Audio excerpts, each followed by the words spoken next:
ఒక గ్రామంలో చిన్న చిన్న ఇల్లు, పచ్చని పొలాలు, పక్షులు కిలకిలా నిండిన ఒక పల్లెటూరు ఉండేది. ఆ ఊరి పేరు చింతగుంట. అక్కడ ఉండేది ఒక చిన్న అమ్మాయి. తన పేరు మధుర. మధుర చాలా చలాకి పిల్ల. కానీ ఆమెకు ఒక చిన్న రహస్యం ఉంది. ఆమె ఎక్కడైనా ఒంటరిగా ఉన్నవారు, బాధపడి వారు కనిపిస్తే వెంటనే సహాయం చేయాలి అనిపించేది. ఒకరోజు ఉదయం మధుర స్కూల్కి వెళ్ళేటప్పుడు రోడ్డు పక్కన ఏడుస్తున్న ఒక చిన్న తమ్ముడిని చూసింది. అతని చేతిలో ఉన్న బొమ్మ విరిగిపోయింది.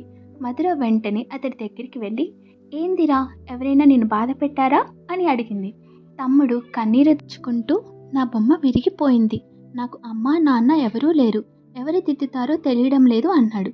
మధుర ఒక క్షణం కూడా ఆలోచించలేదు. ఆమె వెంటనే అతడి బొమ్మని తీసుకొని, బాధపడకు, నేను బాగు చేస్తా అని చెప్పింది. అతని ముఖంలో నవ్వు మొదలైంది. మొదట ఆ బొమ్మని తీసుకెళ్లి స్కూల్ టాయ్స్ చేసే మాస్టర్ని కలిసింది. ఆమె చెప్పింది, సార్, ఆట బొమ్మలు మంచిగా చేయాలి, నాకు చాలా అవసరం అని అనింది. మాస్టర్ గారు నవ్వుతూ, అవసరమా, నీకా లేక ఎవరికైనానా అని అడిగారు.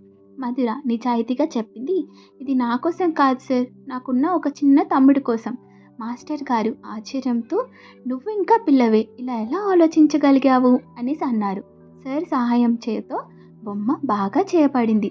మధుర ఆ చిన్న పిల్లవాడిని తిరిగి వెతికి అతని చేతిలో ఇచ్చింది.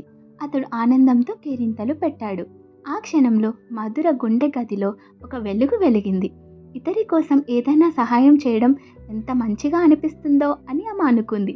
అదే సాయంత్రం గ్రామంలో ఒక వృద్ధురాళ్ళు కట్టెలు మోసుకుంటూ కష్టపడడం చూసింది. మధుర వెంటనే, అమ్మమ్మ, నేను సహాయం చేస్తాను అని అనింది. వృద్ధురాలు నవ్వుతూ, నువ్వెప్పుడూ సంతోషంగా ఉండాలి అంటూ ఆశీర్వదించింది మధురకు. మధుర అలాగ నవ్వుకుంటూ ఇంటికి వెళ్ళిపోయింది. ఇంటికి వెళ్ళగానే అమ్మ అడిగింది, ఈరోజు మొత్తం ఏం చేశావు అని అడిగింది. మధుర నవ్వుతూ చెప్పింది, అమ్మ, నేను ఎవరికి ఏం చేయలేకపోయినా వాళ్ళు సంతోషంగా ఉండగలిగారు, అది నేను చూశాను. అమ్మ గర్వంగా మధురని కౌగిలించుకుంది. కొన్ని రోజుల తర్వాత గ్రామంలో ఒక పండుగ జరిగింది. సర్పంచ్ గారు ఒక బహుమతి ప్రకటించారు. ఈ ఏడాది గ్రామంలో దయామయ హృదయం ఉన్న పిల్లల్ని ప్రత్యేక పురస్కారం పొందుతారు అని అన్నారు. అందరూ ఎవరు పొందుతారో అని ఆతృతగా ఉన్నారు. చివరికి సర్పంచ్ గారు పేరు ప్రకటించారు. ఈసారి అవార్డ్ మధురకు అని చెప్పారు. అందరూ చప్పట్లు కొడుతూ, చిన్న పిల్లాడు, వృద్ధులు ఇద్దరు ముందుకు వచ్చి, మధుర, నీ వల్లనే మా జీవితాలు మారాయి. మధుర కళ్ళల్లో ఒక ఆనందం నిండిపోయింది. ఈ కథలో నీతి ఏంటో తెలుసా? సహాయం చేయటానికి చేతులు చిన్నవైనా మనసు పెద్దగా ఉండాలి.